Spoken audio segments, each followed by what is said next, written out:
riots around Inauguration Day. The mayor's office is telling D.C. council members that they are bracing for the possibility of large-scale riots around Inauguration Day and January 6th. News First Mark Seagraves was in that briefing. He joins us live near the Ellipse with that story. Mark. Yeah, good evening. You can take a look over my shoulder and see that the stage is set for the vice president's speech. Thousands of people, you said, have been in line since early this morning filing in. Originally, they were anticipating about 20,000 people here. That shifted to about 40,000 as the estimated total. Then this morning, Chief Pamela Smith told reporters it could be as many as 50,000 people down here on the Ellipse for this event tonight. All, as you said, as the district is preparing for more large-scale events like this over the coming months. Fencing surrounded the Ellipse this morning in preparation for tonight's event. At the same time, just blocks away, D.C. Assistant City Administrator Chris Rodriguez was briefing the D.C. Council on security preparations for Election Day through January 6th and Inauguration Day, telling lawmakers D.C. is bracing for the possibility of, quote, large-scale riots and civil unrest. Rodriguez also told council members they are preparing for historic crowds in D.C. on Inauguration Day, no matter which candidate wins. D.C. Police Chief Pamela Smith briefed reporters this morning.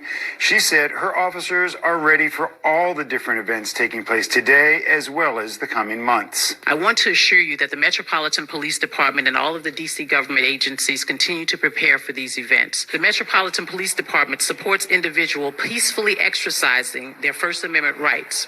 But I want to be very clear. We will not tolerate any violence of any kind. We will not tolerate any riots. We will not tolerate the destruction of property. We will not tolerate any unlawful behavior. Offenders will be arrested and will be held accountable.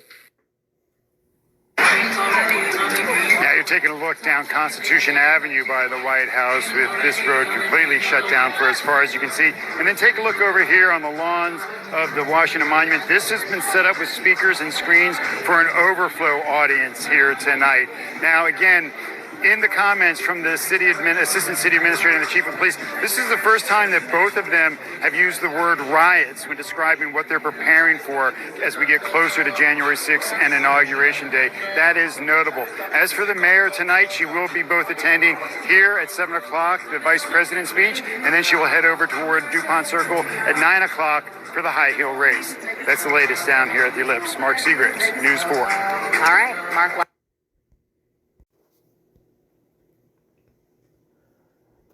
Shalom. First off, I give all praises, honor, and glory to Yahweh, Ba'ashem, Yahushai, Ba'ashem, Rakakadash, Yahweh being true name for the Father, Yahushai being named for his only begotten Son, who wrote Igly calls God, and Jesus Christ. I want to give double honors to our apostles, double honors to our elders, a great millstone, that tells us truth and will, and citations to you, hopefully, like person's truth, and all honesty and sincerity. This is Brother Yawasat. Could you know listen to the spirit power Yahweh Shai, another update, end times, and events. And you've seen the open video. All right, DC is preparing for riots. Okay, and if they're preparing, we can expect multiple cities to begin to prepare, which should let you know what time it is for this nation, you know. And even if it isn't something that's naturally done to run its course on its own, you know, the elites in this country, they believe in establishing order out of chaos. Okay, and they definitely hire different crisis actors and agent provocateurs to quote unquote start a riot if things don't happen on their own. So that's one way they could go with this. Okay, and we're approaching Election Day, which is November 5th. Okay, when they're going to elect, and then, you know, you're going to have the inauguration that's going to happen January 6th. So, hey, man, we're approaching some very trying times, and we're about to see a big paradigm shift no matter who gets in office. Because no matter who gets in office, no matter what, this nation is doomed. And this could very well be the last president election before all hell breaks loose. World War III hits full force. And that's it for America, man. And that's it for the lives of billions or millions of people. Okay? Because this election has probably been the most controversial in history. So, hey, man, the scriptures talk about, upwards of the people, though. And the United States is about to experience that on the highest level that it's ever seen before, higher than the time period of Civil War, because there's going to be even a new Civil War eventually. It may not happen immediately during the cause of this election, but it's coming. It's coming, man. And by the way, they passed different laws while you guys were celebrating your holidays and sleeping and getting distracted by the P. Diddy stuff. The United States military will be allowed to use lethal force on protesters. Say it again, the United States military now has authority to use lethal force and assume police roles as deemed fit by the president in case there's protests and riots. If it gets out of hand, they can use lethal force. Before, they weren't allowed to do that. But that's been, conveniently passed, coincidentally, around this time period. So it's about to get really interesting, man. And we just did a sit down on this information, which I'm going to jump to this video so y'all brothers can go watch it. Hey, watch this lesson that we did as a camp going into it. All right, so the video name is It Is Even the Time of Jacob's Trouble. All right, so the brother's going to bring out the information that we went into. Take the time to go watch this, because this is what's coming for reality for you people. And if this election leads to riots and protests, things can get terribly bad, and is completely justifiable by the government against you people. Okay, so check this out real quick. Listen up. Jacob's Trouble. We've been kind of looking up this U.S. military cleared to engage in civilians, which is the Department of Defense Directive 5240.01, which is a mandate or a particular penal code that the U.S. Department of Defense can mandate against the citizens of Babylon the Great due to insurrection purposes or anything that they feel that may be a volatile statute, meaning insurrections, riots, private militias, because part of the U.S. Constitution, it tells you that if you have a tyrannical government that rises up, then people have the right to form their own private militias and to go against the government.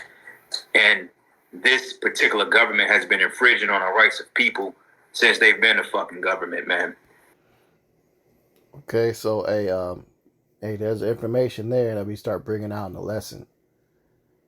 All right, so I had a couple scriptures I want to bring out real quick. This is 2 Esdras 15 and 16. It says, "For there shall be sedition among men, and invading one another, they shall not regard their kings nor princes, and the courses of their actions shall stand in their power." And when we look up this word sedition here, okay, it says conduct or speech inciting people to rebel against the authority of a state or monarch. Does that not sound like a riot or a big massive protest? And when you got this election coming up that's hitting, this whole nation is really divided behind this shit. They want things to change and go a certain way. And each city you start having what's going on right now in Cali, oh, you have a problem on hand. And in Cali, they rioting and going crazy off of something that really peaceful that happened, which is the World Series. And LA won it. The Dodgers won it. But people in LA have been just going berserk, tearing up shit and looting and blowing shit up. They basically declaring martial law out there. So what more than a presidential election, man? Hey, the scripture says there shall be sedition among men. So these things shall happen. And with that directive that we went into, the brother mentioned the name of it, you know, that justifies the military to get involved and intervene and use lethal force, which is going to lead to all types of other force enforcement actions that they can do, such as put y'all asses in a concentration camp. It's about to get bad out here, man. It's the second Esdras 9:3. It says, therefore, when there shall be seen earthquakes and uproars of the people in the world, then shalt thou well understand that the Most High spake of those things from the days that were before thee, even from the beginning. So the scriptures spake of all these things that were going to happen. And now we're physically seeing massive amounts of uproars of the people in the world. Check this out. An example of it right here, man. Just what I was speaking about. Take a look at your screen. We have some news for the sports fans this morning. Many of you all glued to the screen as you were watching the Yankees and the Dodgers go head-to-head last night. While we know many of the Dodgers fans are excited this morning, some of the celebrations that broke out last night got way out of hand. You can see that on your screen. Police had to deal with looting, vandalism, and a Metro bus that was set on fire. My goodness. Fox 11 LA's Mario Ramirez joining us live from Echo Park with the very latest. Mario, good morning to you. What can you share with us? Janae, good morning. Echo Park is a neighborhood about a mile away from Dodger Stadium, and this is huge for the city of LA. The Dodgers winning their 8th championship title, and while Game 5 was won in New York, the streets filled here locally with Dodgers fans after last night's win, some even setting a Metro bus on fire here at the intersection of Sunset and Echo Park, and it was just towed away, but you can see some good deal of damage. A Foot Locker store in downtown Los Angeles broken into and looted. A Metro bus set on fire in Echo Park. This was the kind of celebration that one business owner who was vandalized said was unbefitting of the city that just won the World Series. Did we win or did we lose? We lost. This represents the community very, very poorly. Metro says the driver and 5 passengers on the bus were evacuated before it was set on fire. LAPD officers arrived to try to quell the unrest in both Echo Park and downtown. Officials say at least 12 arrests were made. There was graffiti for as far as the eye can see. On every surface, on every window. This morning, the city sent workers to clean up the graffiti, and today both city and business leaders are urging people to both love their team and love their city, and to warn that unlawful actions will have consequences. These actions put together put others at risk and erode the sense of community that a win like this should bolster. They are criminal actions that will not be tolerated in the next few days. This is like lack of spirit. You know what I mean? We should be raising our arms instead of pushing our brooms. Okay, so you have to ask yourself, man, what would be behind the reason of these people doing this much and tearing shit up? You know, because I remember when the Chiefs won the Super Bowl, you know, back-to-back here in Kansas City, there was zero, you know, looting and tearing up of the city. If anything, people trying to make, you know, they proud about the city. They're happy to live in that city. So, you know, that goes to show that a lot of these people, man, they be setting up motherfuckers to do shit like that. So, like I said, what more than a presidential election and having this happen in multiple cities? That's going to give the president the authority to make certain calls and execute martial law and things like that. Okay? They really need people on their own to turn up. And if they don't turn up enough on their own, they're going to set people up that's paid from within themselves to do things and turn things violent and get shit cracking. You know? It's just like in a Purge movie. When they weren't purging enough and doing enough, what they do? They had that dude, that serial killer that they unleashed out of prison. What they call him, Skeletor, that nigga. And he started going out slaughtering people in the crowd, and that kicked shit off. And then they set a whole team, a task force to go inside the project building and just gun down everybody in there that was innocent, or, you know, women, children, and kids and everything, kick in doors and just shoot everybody alive because they weren't purging enough. So we're approaching some trying times, man. If you ain't got Yahweh Bashim Yahushai beside you, man, and you been living wicked, you're not going to have any type of divine intervention or protection, and you're just not going to make it. There's going to be too many ways to die.